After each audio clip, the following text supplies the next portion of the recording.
Magandang araw sa inyo mga kaibigan. Itong ating almusalita sa araw na ito, November 30. Ang ebanghelyo natin ay Matthew 4:18-22. Sabi ng ebanghelyo, as Jesus walked by the lake of Galilee, he saw two brothers, Simon called Peter and Andrew his brother, casting the net into the lake, for they were fishermen. He said to them, "Come, follow me, and I will make you fish for people." Fish for people. Napakaganda ang definition ng evangelization ayon sa Panginoon. Fish for people. Look for people and bring them into the Word of God.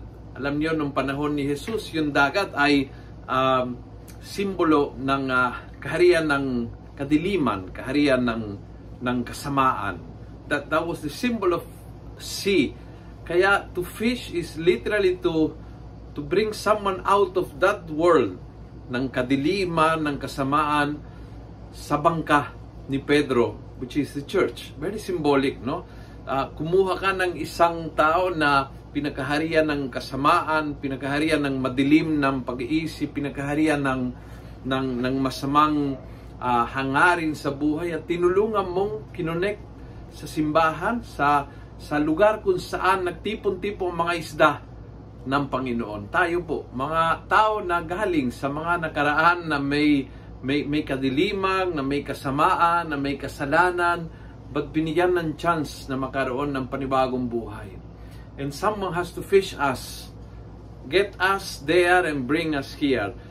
There is sitwasyon ng kalungkutan, ng kadiliman, ng kasamaan, and this is situation of blessing and joy dahil kasama natin ang Panginoon. At ang hamon ni Jesus sa mga kapatid, kay Pedro, kay Andres, kay Luciano, sa iyo, is maging fishermen. Hindi po nagbago. Ini-insist ni Pope Francis, missionary disciples ay ang bukasyon na bawat nabinyagan.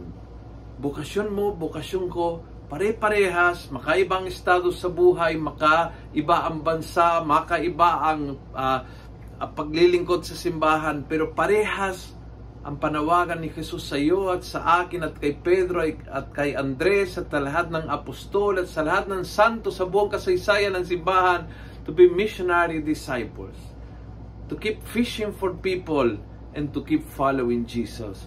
Yan ang core ng ating bukasyon. Harinawa, makakatulong tayo to bring some people na naramdaman nating talagang pinakaharian ng kadiliman sa ngayon into a situation where they can find finally joy and peace and yung sense of purpose sa harap ni Jesus. Kung nagustuhan mo ang video ito, pass it on. Punuin natin ang good news ang social media. Gawin natin viral araw-araw ang salita ng Diyos. And God bless.